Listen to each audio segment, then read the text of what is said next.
ఆర్య. బద్రీనాథ్ లో ఉన్న నా గంగోత్రికి రాయినది ఏమనగా, నా పేరు సూర్య, సన్ ఆఫ్ సత్యమూర్తి. నేను ఇక్కడ హ్యాపీగానే ఉన్నాను. నేను ఒక విషయం చెప్పడానికి ఉత్తరం రాస్తున్నాను. ఇద్దరు అమ్మాయిలతో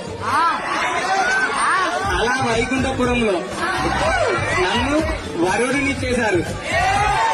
నాకు అది నచ్చక రుద్రమాదేవి గారి రేసు గుర్రం పైన పరుగు తీశాను. ఎందుకంటే నేను నీకు మాత్రమే సరైనోడు.